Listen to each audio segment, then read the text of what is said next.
HSC সাব-বিভাগের অনেকের test পরীক্ষা খারাপ হয়েছে। এখন মনে প্রশ্ন যে এই অবস্থায় বোর্ড পরীক্ষায় কি কোনোভাবে ভালো করা সম্ভব? তোমার যদি টার্গেট অ্যাডমিশন টেস্টে ভালো করা হয়, তাহলে বোর্ড পরীক্ষায় ভালো করা সম্ভব এরকম কোনো অপশন তোমার কাছে নাই। তোমাকে বোর্ড পরীক্ষায় ভালো রেজাল্ট করাই লাগবে। তুমি যদি বোর্ড পরীক্ষায় ভালো রেজাল্ট করতে পারো, তাহলেই তুমি অ্যাডমিশন টেস্টে একটা ফেয়ার অ্যাডমিশন টেস্ট দিতে পারবা। না হলে তোমার এই রেজাল্ট তোমাকে ফুল অ্যাডমিশন টেস্ট জুড়ে ভোগাবে। কিছু কিছু ক্ষেত্রে তুমি ভর্তি পরীক্ষায় বসতেই পারবা না, আবার কিছু কিছু ক্ষেত্রে ভর্তি পরীক্ষায় বসতে পারলেও তোমার ওভারঅল পয়েন্ট এবং নাম্বারিং মিলায় যেই পরিমাণ কম আসবে, এটার কারণে তুমি বেশ ভালো একটা ভোগান্তির শিকার হবা। তো সেই ক্ষেত্রে কিভাবে এখন এই তুমি টেস্ট পরীক্ষা খারাপ করার পরে নিজের ভিতরে যে লো ফিলিংস আছে, লো ফিলিংসকে ওভারকাম করে রিয়েলিস্টিক ওয়েতে একটা কামব্যাক দিবা, সেটা নিয়ে একটা ডিটেল মানে তোমার পাথ ওয়ে দেখাবো। পাশাপাশি আমি তোমাদের কিছু গল্প বলবো যে সমস্ত বড় ভাইয়ারা বা আমি নিজেও টেস্ট পরীক্ষায় অনেক খারাপ করার পরে কিভাবে অ্যাডমিশন টেস্টে যে ভালো করছি, এই টাইম লাইনগুলো আমি তোমাদেরকে একটু বোঝানোর ট্রাই করব। টেস্ট পরীক্ষা তোমাদের হয়ে গেছে। এখন টেস্ট পরীক্ষার পরে সামনের যে সময়টা আছে তোমাদের কাছে মোটামুটি 4 মাস মতো সময় আছে। তো ধরো আমরা এখন মার্চে আসি, মার্চে, তারপরে হচ্ছে এরপরে এপ্রিল আসবে, তারপরে মে আসবে, তারপরে জুন। এই যে 4 মাস মতো সময় আছে আমাদের হাতে, এই 4 মাসের টাইম লাইনে অনেক কিছু করার সুযোগ আছে। বাট বিলিভ মি, তুমি একদম শুরুতেই অনেক ভালো কিছু করতে পারবে না। শুরুতে তুমি ডেফিনেটলি ডিপ্রেশনে থাকবা, তোমার ভিতর অনেক খারাপ লাগা শুরু হবে, তুমি ভিতর থেকে লো ফিল করবা। এটা অস্বাভাবিক কিচ্ছু না, এটা একদমই স্বাভাবিক একটা জিনিস, একদমই স্বাভাবিক একটা জিনিস। এখন আমি তোমাকে জাস্ট কয়েকটা গল্প বলি। আমি যখন তোমার মতো এইচএসসি লাইফে ছিলাম, এইচএসসিতে আমি এইচএসসি দিছি 19 সালে। আমি যশোর ক্যান্টনমেন্ট কলেজ থেকে এইচএসসি দিছি। তো যশোর ক্যান্টনমেন্ট কলেজে আমার যে টেস্ট এক্সাম ছিল, টেস্ট এক্সামে আমার রেজাল্ট ছিল সম্ভবত 4.42। আমি ফাইনালি এইচএসসি এক্সামে গোল্ডেন এ প্লাস পাই নাই। আমার হচ্ছে বায়োলজিতে মিস গেছিল 1 মার্কের জন্য। কিন্তু আমি ফিজিক্স, কেমিস্ট্রি, ম্যাথ 3টা সাবজেক্টেই খুবই ভালো মার্ক পাইছিলাম এবং ওভারঅল এ প্লাস পাইছিলাম। শুধু বায়োলজি ছাড়া বাকি সব সাবজেক্টে ভালো করছিলাম। তো এই যে ভালোটা করলাম 4.42 রেজাল্ট থেকে, এইটা আসলে করছিটা কিভাবে? এরপরে অ্যাডমিশন টেস্টে যে তুমি যদি আমার রেজাল্ট দেখো, অ্যাডমিশন টেস্টে যে আমি হচ্ছে রুয়েট, কুয়েট, সাস্ট, তারপর বুটেক্স, এইগুলাতে ভালো পজিশন করছিলাম। মোটামুটি আমার ইঞ্জিনিয়ারিং টার্গেট ছিল, ইঞ্জিনিয়ারিংকে প্রিপেয়ার করা সামনে আগানো হয়েছে। টপ ইঞ্জিনিয়ারিং একটা দুইটা মিস গেছে, বাট বাকি মোটামুটি ইঞ্জিনিয়ারিংগুলোতে আমার ভালো পজিশন আসছে। এবার এটা তো আমার গল্প। টেস্টের পরের এই যে সময়টা আছে, তোমরা 4 মাস পাচ্ছ, আমি পাইছি 3 মাস বা 2.5 মাসের কাছাকাছি, বা 2 মাস 15 বা 20 দিন 25 দিন মতো সময় পাইছি। তো আমাদের সময় আরো কম সময় ছিল, তোমাদের এবার নির্বাচনের কারণে টেস্টের পরে একটা লেন্দি সময় তোমরা পাচ্ছ। তো এখন আমি এই যে টাইম লাইনটা বললাম, আমার ঘটনাটা বললাম, আমি ছাড়াও আমি দেখছি আমার কলেজ থেকেই টেস্ট পরীক্ষাতে এরকম 4.50, 4.63, 4 এরকম কাছাকাছি রেজাল্ট করার পরে অ্যাডমিশন টেস্ট যখন দিছে, অ্যাডমিশন টেস্টে বুয়েটে হয়ে গেছে, ঢাকা ইউনিভার্সিটিতে হয়েছে, টপ 200, টপ 500 চলে আসছে, এরকম অনেক ঘটনা আছে। টেস্ট পরীক্ষাতে খারাপ রেজাল্ট করার পরে এইচএসসিতে এ প্লাস পাইছে, গোল্ডেন এ প্লাস পাইছে, পিসিএমবিতে টপ মার্ক পাইছে, এরকম অহরহ ঘটনা আছে। আমার এক পরিচিত বড় ভাই, উনি বুয়েটে আইপিতে পড়াশোনা করে, ওনার হচ্ছে যে টেস্টে খুবই খারাপ রেজাল্ট ছিল। উনি নিজেকে কখনো অনেক ট্যালেন্টেড মানুষজন বলে না, বাট উনি যখনই বুঝতে পারছে যে টেস্ট এক্সাম হয়ে গেছে, আমার রেজাল্ট খারাপ, বাট আমার টার্গেট এটা, এটা আমার গোল, আমি ফাইনাল গোলে পৌঁছাইতে চাই কোথায়, গোলটা উনি বুঝতে পারছে এবং উনি কি অ্যামাউন্টে পড়াশোনা করতে হবে এটা বুঝতে পারছে। তারপর একটা টানা এফোর্ট দিছে। এই টানা এফোর্টটা দেওয়াটা জরুরি।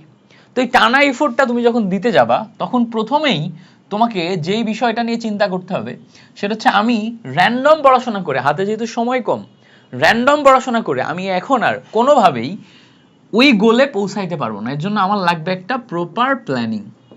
উইদাউট প্রপার প্ল্যানিং তুমি কখনোই র্যান্ডম পড়াশোনা করে ওখানে পৌঁছাইতে পারবে না। দেখো, তোমাকে একটা সিম্পল ইকুয়েশন শেখাই। তুমি যেই রেজাল্টটা করবা সেই রেজাল্টটা তোমার ইফোর্ট এবং টাইমের গুণফল। এখন ব্যাপারটা কেমন, ধরো তুমি রেজাল্ট করতে চাচ্ছ 100, তুমি যদি 5 পরিমাণ ইফোর্ট দাও এবং 5 পরিমাণ ইফোর্ট দিয়ে 10 পরিমাণ হাতে তোমার টাইম থাকে, তাহলে তুমি 50। আচ্ছা, তোমার ধরো 100 করতে যাচ্ছ, তাই না? তাহলে তুমি যদি চিন্তা করো এভাবে যে 5 পরিমাণ ইফোর্ট দাও, তোমার হাতে যদি 20 পরিমাণ টাইম থাকে, তাহলে 5 কুড়ি 100 আসতেছে। এখন ধরো তোমার হাতে এখন আর টাইম নেই, মাত্র 4 মাস টাইম আছে, 4 মাস টাইম আছে, তাহলে 20 পরিমাণ টাইম তোমার কাছে আর নাই, তোমার কাছে টাইম কত আছে? মাত্র 4 মাস। তাহলে এখন তোমাকে 100 পরিমাণ রেজাল্ট করতে হবে না? 100 পরিমাণ রেজাল্টের জন্য, সেম পরিমাণ রেজাল্টের জন্য তোমাকে এখন ইফোর্ট দিতে হবে কত? এই দেখো এখানে ইফোর্ট দিতে হবে 25।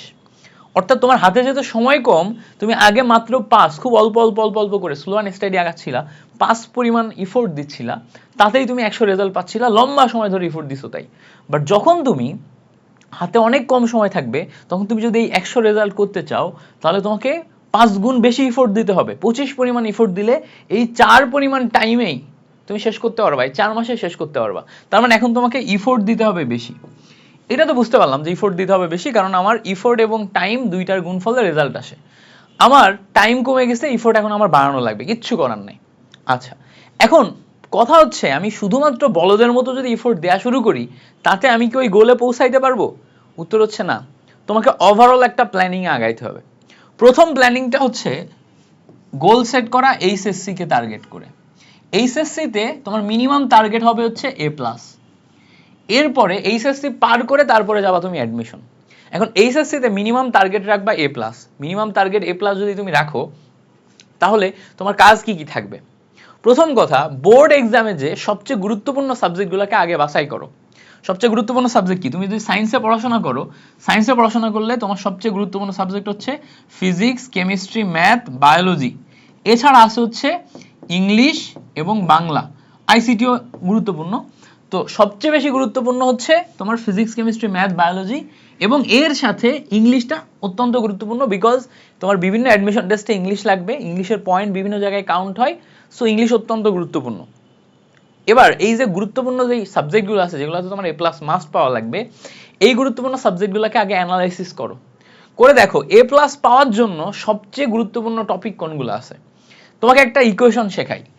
ইকুয়েশনটা হচ্ছে 80-20 ইকুয়েশন। সবসময় মাথায় রাখবা, মাত্র 20% সিলেবাস থেকে 80% কোশ্চেন হয়।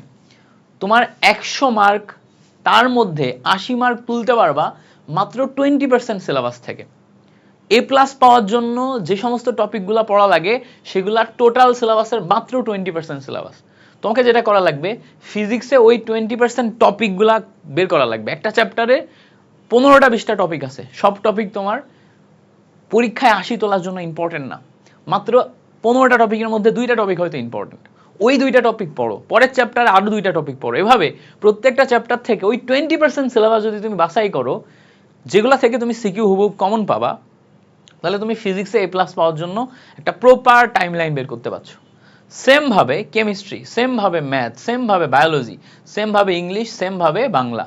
প্রত্যেকটা জিনিস পড়ার জন্য আবার আলাদা আলাদা স্ট্র্যাটেজিও তোমার সেট করা লাগবে, নাহলে তুমি অনেক ভালো করতে পারবে না। স্ট্র্যাটেজি ডেফিনেটলি তোমাকে সেট করা লাগবে। স্ট্র্যাটেজি হচ্ছে মেইন কাহিনী এখানকার। পাশাপাশি ইফোর্ট তো তোমাকে দেয়াই লাগছে। ডেইলি তুমি 8 ঘন্টা 10 ঘন্টা পড়তেছো, এটা হচ্ছে তোমার ইফোর্ট। পারলে তুমি 12 ঘন্টা লেভেলে যাও, এটাও তোমার ইফোর্ট। ইফোর্ট তোমাকে বাড়ানোই লাগছে, কারণ তোমার হাতে এখন টাইম ওভারঅল কম। তাহলে স্ট্র্যাটেজি সেট এবং ইফোর্ট দুইটা মিলায়ে তুমি কি করতেছো, এই যে 20% সিলেবাসকে আগে টার্গেট করতেছো। 20% সিলেবাসকে আগে টার্গেট করলা, আগাচ্ছ, অল ঠিকঠাক সুন্দর মতো আগাচ্ছে। এখন তোমাকে যেটা করা লাগবে, মোটামুটি এই প্ল্যানিংটা সেট করার পর ডেইলি কোন কোন টপিকগুলো পড়বা, সেটা যখন পড়তে যাচ্ছ, শুরুর দিকে 1 মাস তুমি অনেক স্ট্রাগল করবা। এই 1 মাস তোমাকে প্রপারলি পড়াশোনা করা লাগবে। আমি একটু তোমাকে বোঝাই জিনিসটা কেমন।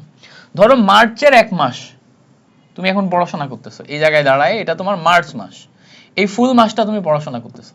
ডেইলি তুমি প্রতিদিন তুমি 8 থেকে 10 ঘন্টা পড়াশোনা করতেছো, 8 to 10 আওয়ার। এখন ভাইয়া তুমি অনেক স্বপ্ন দেখতেছো যে তুমি এই করবা, ওই করবা, ওই করবা, ওই করবা।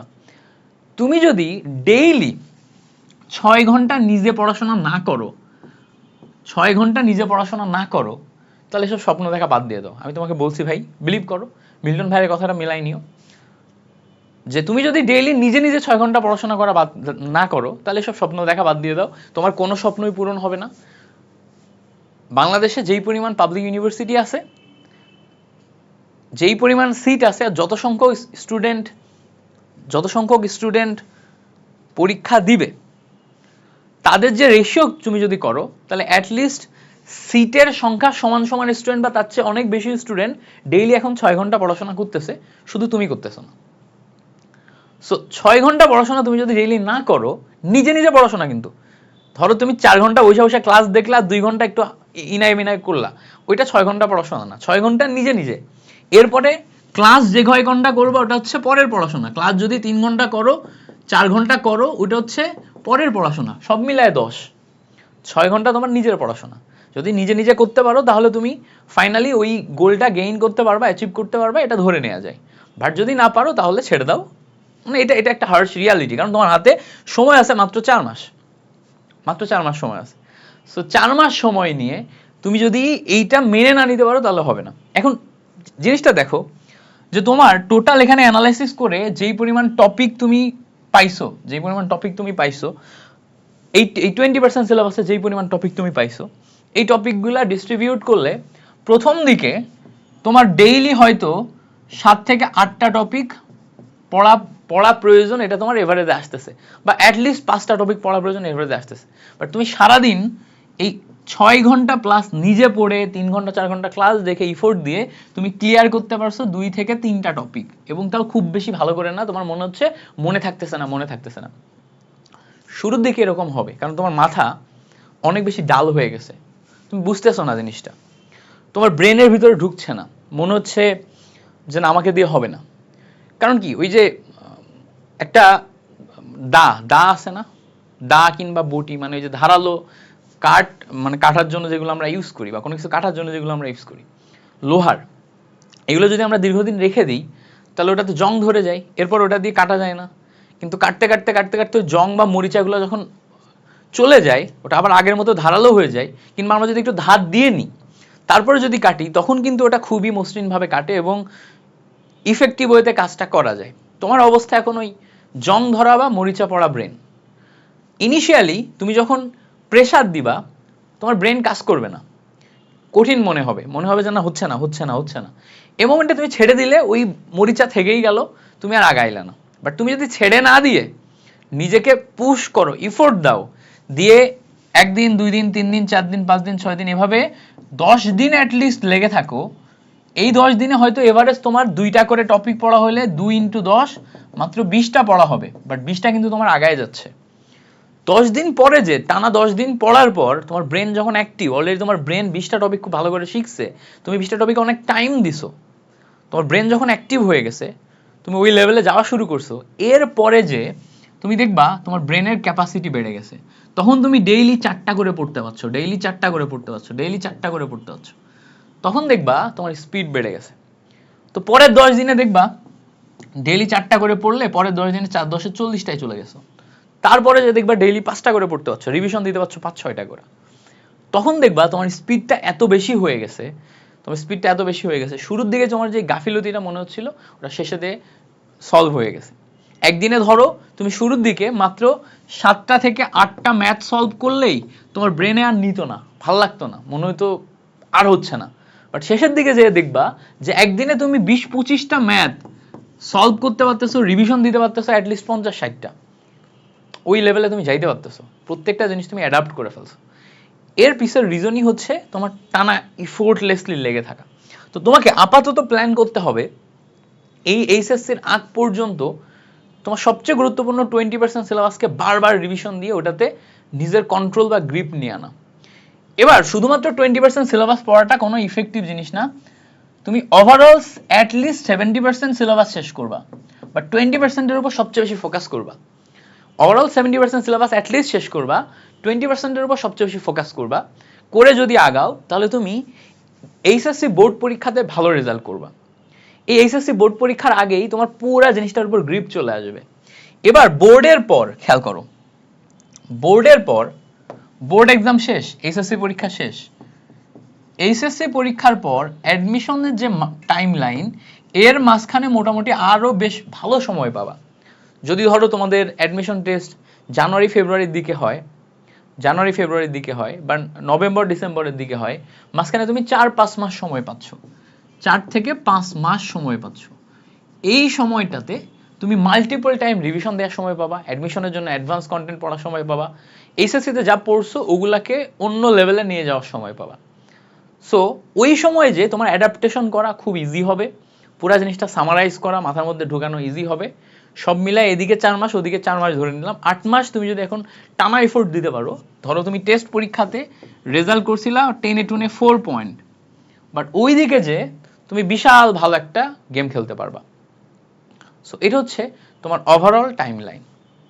এখন তোমার হাতে, তোমার ডিসিশন, তুমি ভালো করতে চাও কি চাও না। মাথায় রাখতে হবে তুমি টাইম ওয়েস্ট করে ফেলছো, তোমার টাইম লাইন এখন রেজাল্ট যদি বেটার আনতে হয় তাহলে ইফোর্টকে ওই লেভেলে দিতে হবে, বিকজ তোমার result is equals to effort into time. তো মাথায় রাখো থিওরিটা এবং সামনের দিকে একটা বেস্ট ইফোর্ট দাও, আর এই ভিডিওর নিচে কমেন্ট করে যাও যে ইনশাআল্লাহ I will try my best. এই কমেন্টটাই হয়তো তোমাকে অন্য লেভেলের ভিতর থেকে মোটিভেশন দিবে।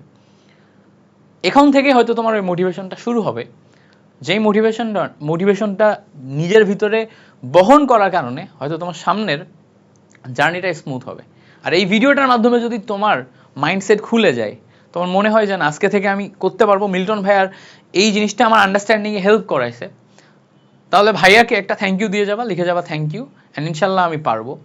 ভবিষ্যতে কখনো তুমি ভালো রেজাল্ট করে আবার এই ভিডিওর নিচে এসে কমেন্ট করবা বা অন্য কোনো একটা ভিডিওতে কমেন্ট করবা যে ভাইয়া আপনি একটা ভিডিওতে এটা বলছিলেন, তার কারণে আমি লাইফে কামব্যাক করছি অ্যান্ড আমার লাইফটা এই দিকে টার্ন নিছে। আশা করব তোমাদের সামনের ফুল জার্নিতে আমি যেন একদম A to Z সাপোর্ট দিতে পারি। সেটার জন্য আমাকে দোয়া করো, আমার জন্য দোয়া করো যে আমি যেন সুস্থ থাকি এবং তোমাদেরকে ফুল ফ্রিতে একটা সেরা সাপোর্ট দিতে পারি, এই চ্যানেলগুলোতে তোমাদেরকে একদম সেরা সাপোর্ট দিতে পারি। চ্যানেল দুইটাতে সাবস্ক্রাইব করে যেও, বিদ্যার্থী এইচএসসি এবং মিল্টন খন্দকার দুইটা চ্যানেলে সাবস্ক্রাইব করে যেও। Thank you so much for watching this video.